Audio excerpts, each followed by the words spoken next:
Good morning, everyone. Thank you for joining the March Learn at Lunch.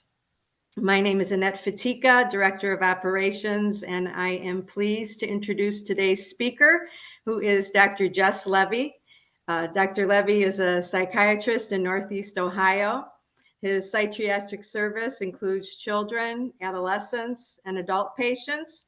He is the proud owner of A+ Psychiatry, which specializes in the outpatient treatment for patients with complex presentations, and he has expertise in treating ADD, ADHD. Dr. Levy is committed to empowering patients to unlock their inner genius. Today's topic is child mental health, and he's also going to talk to us about the U.S. Surgeon General's report on social media and our youth. So without further ado, Dr. Levy. Thank you. Hi. My name is Jess Levy, Dr. Levy. First of all, I just want to take this moment to say thank you for inviting me and having me here.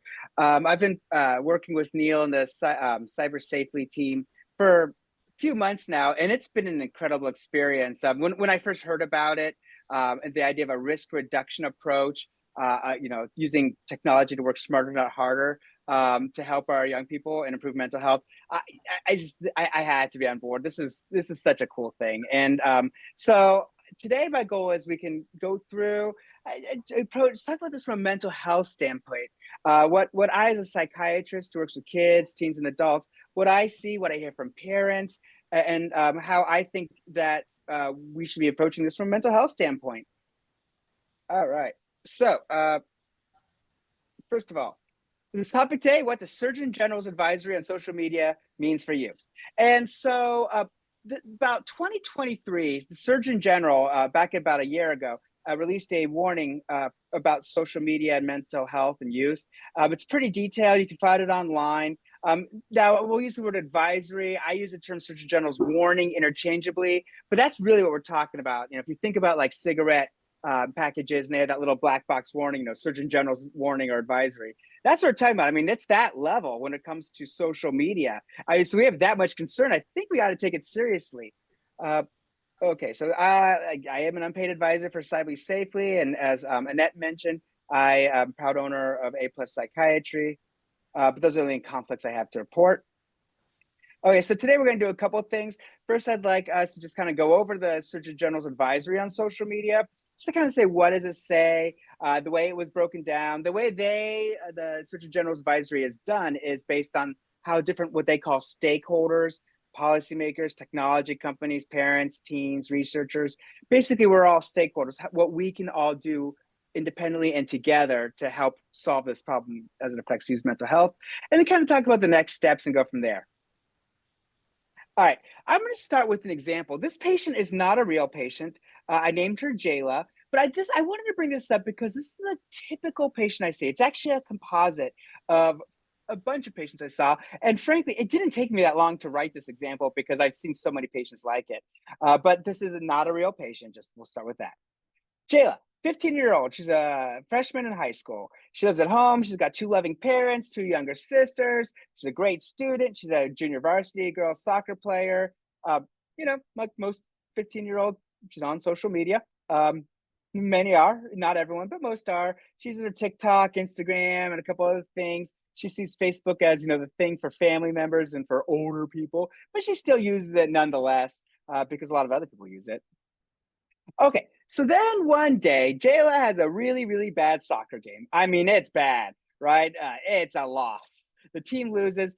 Jayla, she tried her best. She did her best, but like she could have played a better game, and she's feeling pretty down on herself, and she knows it.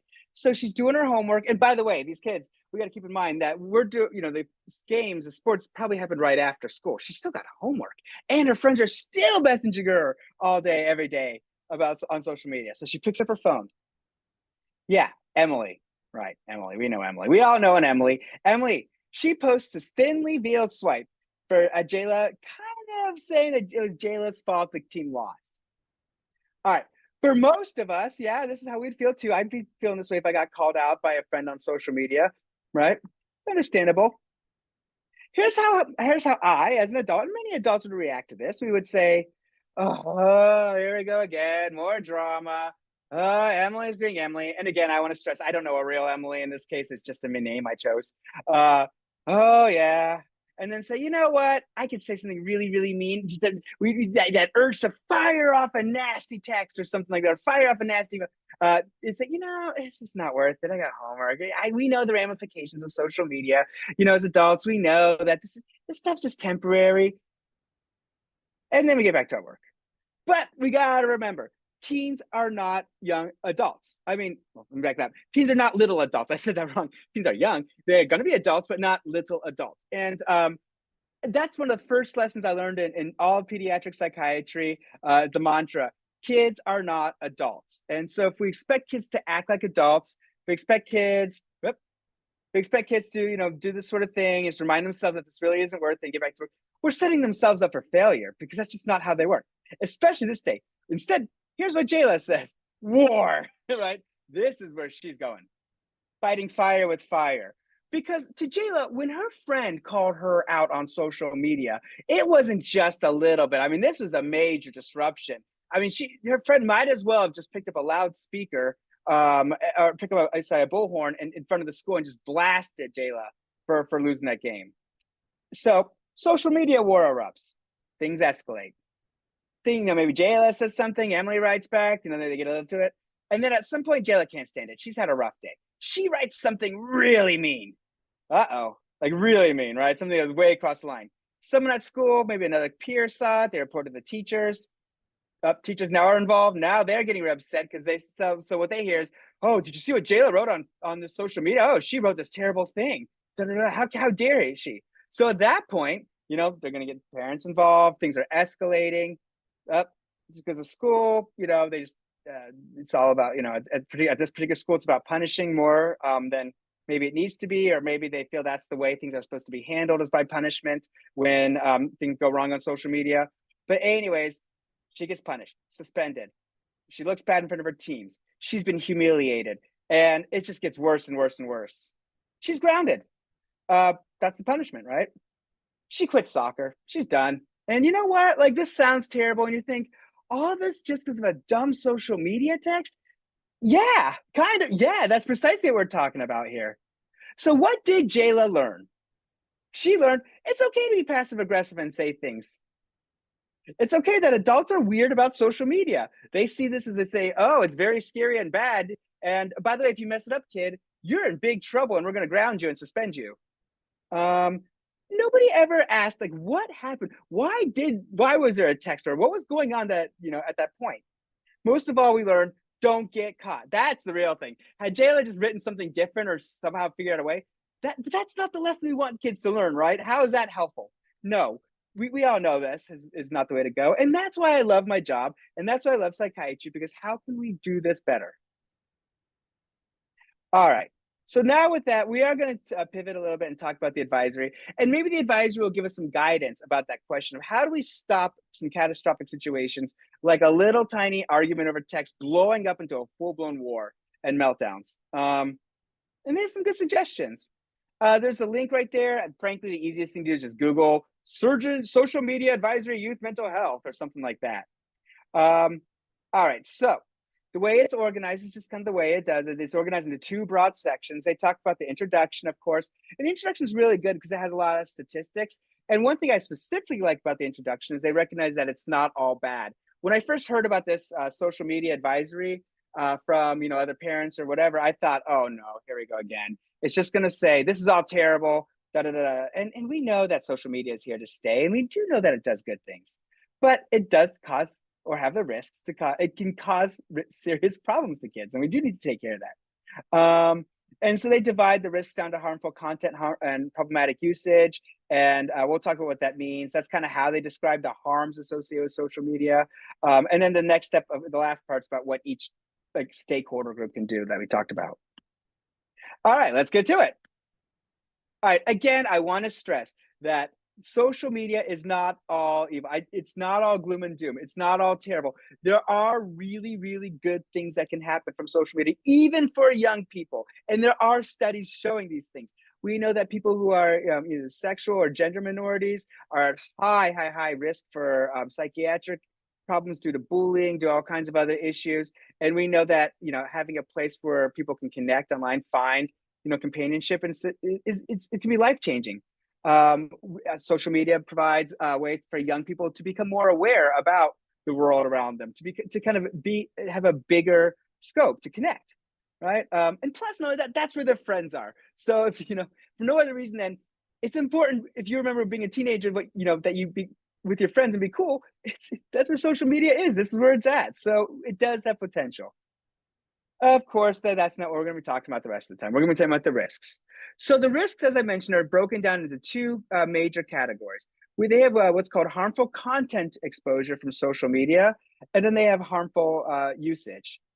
So what is harmful content exposure? These are the things, the content, like the things that kids are reading, seeing, interacting with, or I guess adults too, that cause problems, like so it's the harmful content, the bullying, the sexualized behaviors, sextortion, hate speech, glamorizing unhealthy behaviors, unrealistic expectations, the algorithms, and even the kids know about the algorithms. I had a patient once joke with me that she and her boyfriend like to trade TikTok phones for a while because her algorithm is different, and sometimes she gets sick of her. What I mean by that is like what the social media thinks is going to be interesting based on your searching habits, right? It's computer algorithm. Sometimes like, well, I want to look at something different. My computer thinks I want to look at this. So trading. So yes, the algorithms can be an issue. If people don't realize it, that there are, these technologies are basically looking for things that are going to pique a person's interest. They don't realize that it's all based on algorithms, but they may not realize just how intense those can be. That can be problematic too. And again, glamorizing unhealthy behaviors. There's stuff out there about like the social support for people who want to get better at having an eating disorder. I mean, it can be really scary.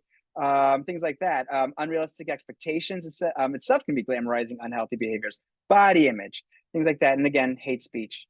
So then the other part of it is what they call problematic usage.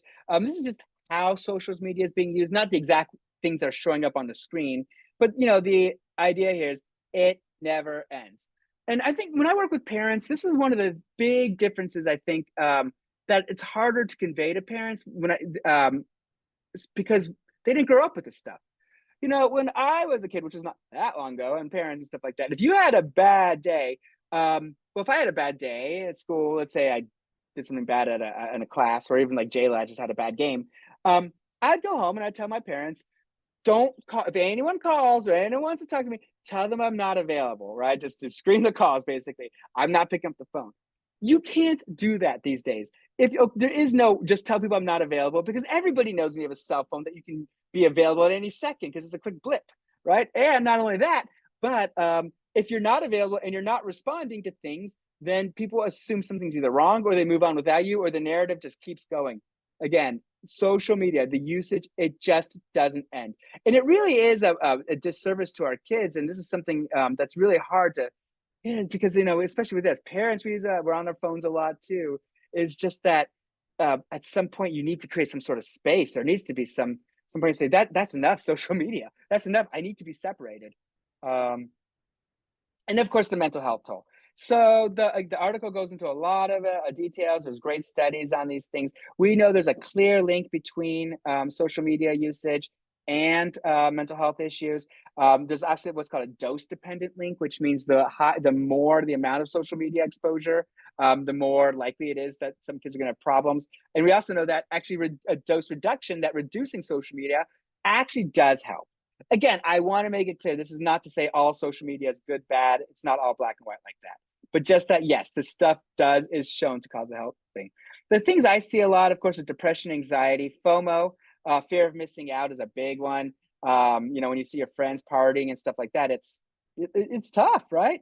And again, also can lead to suicidal, just tragic stories we know about bullying, cyberbullying leading to suicidal thoughts, violence, unhealthy lifestyle. It's all related. And the thing is, I drew it, it's listed as a Venn diagram. I didn't draw the picture. I got it public domain on the internet. But like one of the, it's done as a Venn diagram because all these affect each other. So if you're not sleeping well because you're on social media, well, then you're not going to be doing your best at school. And then your parents are going to get on your case. And then you're going to be more nervous. And then you're going to be more tense with your friends. And then you're not going to sleep well. Then you're going to want social media for validation. And then, so it's all a vicious cycle. And then that starts taking a toll on, your other factors, like if you're burning bridges and stuff like that, you're not sleeping well, then you're not going to eat well, et cetera, et cetera, et cetera.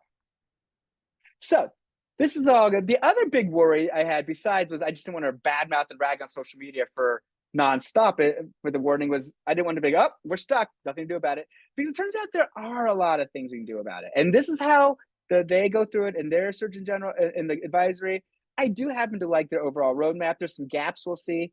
But yeah, so the way they do is they divide it by different stakeholders. And stakeholders are just different groups of people, government.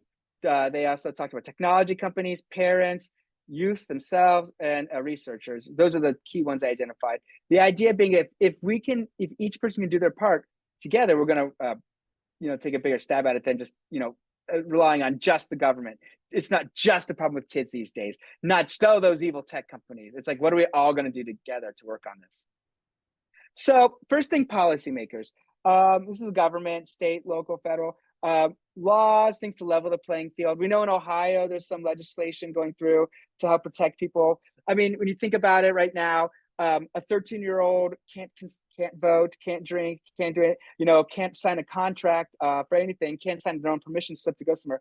And yet, if a 13-year-old is allowed to sign on a social media to some sort of weird, vague, highly technical terms and conditions, please click here, that even an adult lawyer may not understand the terms and conditions. I don't understand how a 13-year-old can. But yet, so why is that we allow kids to sign up for social media accounts, sign contracts for social media that are very technical and binding? Supporting digital literacy, again, these are things the government can do to improve that. Data privacy, and of course, international cooperation.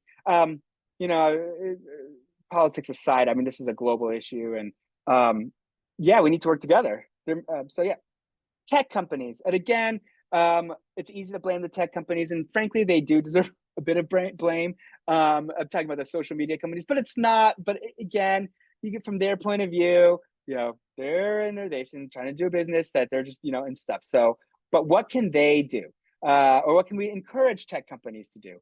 Promote independent, transparent assessments. So right now, is there a way for social media companies like the Facebooks and the TikToks and stuff? Are they really doing truly accurate assessments on how much are people using the software? How many people are using it more than what's recommended?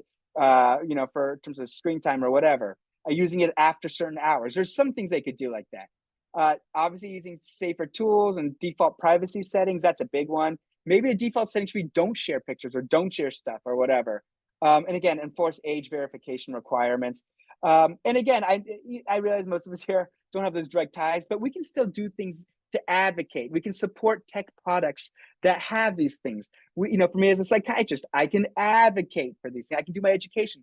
Parents, you can, when you're talking to kids or looking at social media stuff, you can say, oh, show me the default privacy settings on this, and things like that.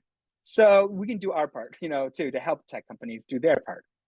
Parents, creating tech-free zones. I mentioned that a few slides before. The difference of social media and things before, the stuff just never ends. Kids just can't catch a break. I mean, you got school, you got your after school activities, your homework, and just getting bombed the whole time with messages and drama. Support digital privacy areas. Parents are voters. Report cyberbullying, and again, teaching and modeling healthy behaviors. This is a big one I see, frankly. I see this a lot with parents will often be looking down on their phone at the appointment, telling me about how much their kid uses their phone too much, and I nod my head and smile and say, well, anything we can do to model good behavior, things like that. And frankly, some of that too is if, let's say, there's some drama that a parent's saying, let's say a relative writes something or someone writes something, how you respond. If you go, hey, they suck, and you said that, that's modeling versus saying, yeah. Oh, I hate when people post like that. They just don't get it. And then modeling, okay, I'm going to put my phone down and go on to something else, right? That's modeling good behavior. It really does help. Young people, what can they do? Learning to ask for help. Now, a lot of times young people say they want help or they're freaked out. They're afraid if they go ask for help, they're going to get in trouble. And that's a different conversation about how we can that, but there's ways to ask for help. We can teach ways to this. We can teach kids that, you know what, this is a scary thing. And yeah, we don't expect kids to know what to do exactly in these situations. We expect kids are going to need to get help on these things. And just build that into it. Handling concerns, teaching young people what to do. This is something I just thought of as now, actually, that I'm talking. I'm going to start asking my young people when I see them, do you know what to do if you feel like you're being bullied or not? I'm going to pay attention to the answers because, maybe I'll report back. But do young people know what to do? And by the way, there are resources online. This is kind of, again, I'm kind of keep a high level with this. Definitely on cyber safety, there's resources and other things about bullying as well. Researchers, what can we do? Well, we need more data, right? So one of the areas where, I think psychiatry could do a better job with schools is advising, what is healthy, what's not, giving more specific, like, this is good for this age, this is not good for this age, those sort of things. The problem is that we don't have the research on this stuff yet.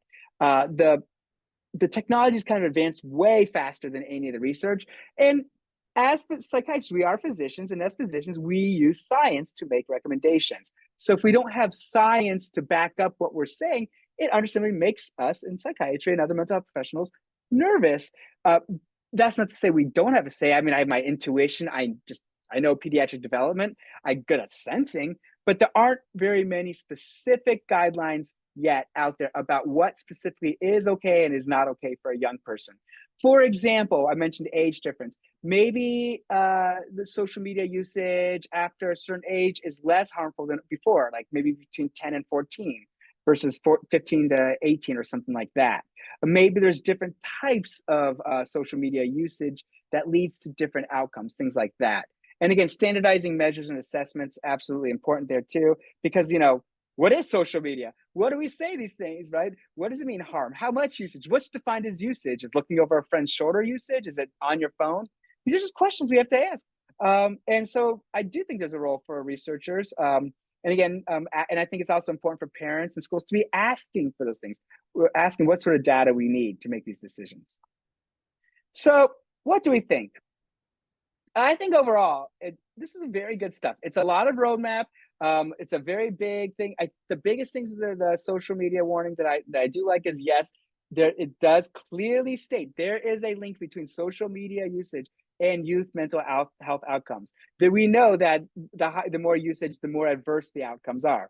I like that we have that. I like the statistics, and I like that it does give a roadmap, and it doesn't put the blame squarely on like one group. For example, it doesn't say, well, this is just a problem for young people, just a problem for schools, just a problem for, tech companies or the government to deal with. Yeah, I like that. There are some gaps. So one of the things is it doesn't mention in there specifically about mental health professionals. I think that was kind of an interesting choice of the Surgeon General's, the advisory there. Like we talked about, some of it is that we as in psychiatry, we have an opportunity, or therapy, psychology, we have an opportunity to interact with a lot of people, the schools, the kids, the parents. One thing I find that helps that I can do is just try to be there, be good for parents. And, some things I find that are helpful, which I'll go through right now. Skill building. Always, always, always remember, it's to the advantage of the kid to do well. I have this mantra. It's on my web email whenever I sign off. It's one of my unbreakable rules for Dr. Levy. People do well when they have the ability to do well. I kind of hinted earlier, one of the big tragedies in that case with Jayla or whatever, and kids is this fear that they're going to get punished, or the fear that things are going to come down hard on them if they have a problem, right? But the idea is that we just got to keep in, kids don't want to cause problems. Nobody wants to cause problems. If the kid knew how to handle the situation better, they would have, right? So when we think about what are we missing, what's going wrong, what can we do to help the kid do better next time? What skills do they need to develop? Next, validating emotions. Validating, this doesn't mean you agree. So let's just say, you're mad at your kid, especially about social media, or you're mad about someone else's, or your kid's feeling very hurt. Validating doesn't mean you say, oh yeah, I agree, you did everything right, kid. Validating means you understand where this is going to go. Yeah, I could imagine it'd be really tough if Emily hurt your feelings. I can't believe she said that. That's validating. You must be very hurt by that. You're recognizing the emotion. Often that goes further than we think. And again, just does not mean you agree. It just means that you understand where they're coming from. Don't rush to fix the problem. This is something, when I have a 6-year-old, my daughter, she's 6. And it's when she falls and scrapes herself, it's great. She falls, she gets a little boo-boo. I put a little Band-Aid on her knee. I kiss the wound, pat her on the head. I am her savior. I've saved the day. That's all it took for me to fix my 6-year-old was just a Band-Aid and a pat on the head. When you're getting cyberbullied, when there's sextortion, when there's stuff, there is no Band-Aid or a little pat on the head, right? So we can't rush to downplay it. And sometimes by doing that, just, we're actually sometimes undermining it or making it say this isn't a big deal can actually do more harm than good. So we really want to just validate, yes, this is an issue. Let's talk about it. It's scary. Again, punishing, I'm really big on this one too. Kids use social media. They do silly things on social media. They work up and, not it just, it's all around. What can we do better next time? How can we inspire? So the point it's that, let me back up and say, punishment is okay. I'm not saying never punish a kid or anything like that. Punishments are valuable. It's just that when it comes to kids, I happen to believe that punishment should inspire a kid to do better. And if the punishment's not inspiring the kid to do better, then what's the point? Lots and lots and lots of changes for redeeming themselves. So again, sometimes you do have to take away social media. Sometimes you do have to do things like that. But how can we redeem ourselves? How can we do it so we can model healthier behavior next time? Lots of chances. Also developing a positive narrative. So, we call this catching the kid being good, not just pointing out the problem, say, oh, I really like how you handled that. Oh yeah, I could see that would really bother you. I'm glad you told me about that. Oh, helping them develop. I could see you're really nervous about this and and I'm glad you're doing things to make it better. I'm very proud of you. Things like that. Recruit kids to help them. Ask them, this is a problem. What do you want to do? Okay, so this kid's picking on you, or you're feeling very hurt or overwhelmed that nobody understands you or whatever. How would you like to solve it? And maybe they don't have the right answer, but at least listen. You're sending the message that this stinks. I'm here with you to help you because we need to help. Planning ahead, be proactive, be proactive, be proactive. Whenever I hear somebody say something like, my kid's never going to use social media. It's just never going to, I hear this like, oh, my kid will never use, that's not me. That's some other kid. My kid knows better than that. Oh boy. And same thing too, when someone says, I'm just going to grab, my kid's just not going to use it. Yeah, so my kid just doesn't get any social media. He's not going to get it until he's 18 years old because that's the rule. Oh boy. Like if it was that easy, yeah. So instead the goal is being proactive. They talk about this in the advisory. You can just Google this too. Family media plans, American Academy of Pediatrics. That's the group that does like for pediatricians. They do like proactive. So these are media plans like where you specify with the kids what's appropriate, what's inappropriate. I like to frame these as very positive things. What can the kid do as long as they follow the rules? So instead of saying you can't use your screen this time, you can't do this. You can say, all right, as long as you follow these rules, as long as you share, you agree that I have access to your social media accounts, you don't make an account without discussing with me ahead of time, that you don't use the screens when I tell you it's not time to use your screens. As long as you do these things, as long as you report cyberbullying to me, I want you to have as much freedom as responsible. I tell parents, like, kids will often be complaining, oh, she doesn't get it. She take away my phone. My mom doesn't get it. And I turn to the mom and say, do you want to be a police officer? Do you want to do this to you? Do you want to be mean to the kid and make them not have their phone? And parents are like, no, of course I want my kid to have it. It's just, we just need to be safe. I'm like, yes. So just say, well, here's what has to happen for you to be safe. And then once you're safe, we'll do it. Clear expectations. It's okay. Again, consequences that make them fun. If you do these things, if you, sign up for an account without discussing with me, if you have a fake account and you don't share, if I catch you doing these things, here are the consequences. Da da da da. And again, just the key is lots and lots of chances to redeem himself. And the other thing too is always put what the parent will do. So it's not just what the kid's expectation. What's the parent going to do in all this? I, as a parent, one of my things I tell my kids is like, if you're ever bored, I will help you come up with ideas. I have no problem, kids, coming up with anything to help you. If you just tell me you're bored, I will come up with an activity. So you guys may not like it. It's an activity that I think is going to be good for them, but they may not like it. But yes, so we're going to help our kids if we're stuck. That's one of the obligations of social media contract. And it's okay to change it. It's not a binding rest of life contract, plan for extinction bursts. This is a term in psychology. Extinction burst is when when you either set limits, you take things away, or you do things different, you say, okay, now we're going to start adding some, cyber safety to this. Now, it's going to provide a fail-safe backup plan. An extinction burst means the person's going to do what they can to get what they wanted before, right? So usually that means screaming, throwing a fit if we're young. So again, whatever we want, if something's taken away and we want it, right? We tend to act up until we get it. That's the extinction burst. The point is that we do know that, things are going to go wrong. Rules are going to change, things like that. Problems are going to happen. And we know that people are going to protest when it happens. We just got to plan around that. Know the technology. That's the third thing. Again, I mentioned this a little bit earlier about what parents can do and stuff like that. There's ways out there, parents don't have to be experts on all these, but I would not be like a head in the sand and go, oh, okay, well, this is some new, Instagram. Ooh, I don't know anything about that. I guess I'm just gonna have to trust that everyone's gonna work it out. Okay. No, I mean, it's okay to ask what are the privacy settings. If you don't know, it's okay to tell a kid. I'm not opposed to using Instagram once I, as the parent, learn the privacy settings. As long as I know what the privacy settings are, then again, kid, I don't want to take this away from you. I'm not making this, I'm not trying to be a jerk. Again, you just do what you need to do to know them, ask other parents, things like that. Expect bumps. I think I've hit that one pretty hard. That's a whole big thing. This is a bumpy thing, and I think that's the key. It's bumpy, potentially scary, but if we're proactive, we know these things are going to happen, and we all do our part. That's the best we can do. Last but not least, this is just a general thumb, not just a social media or whatever.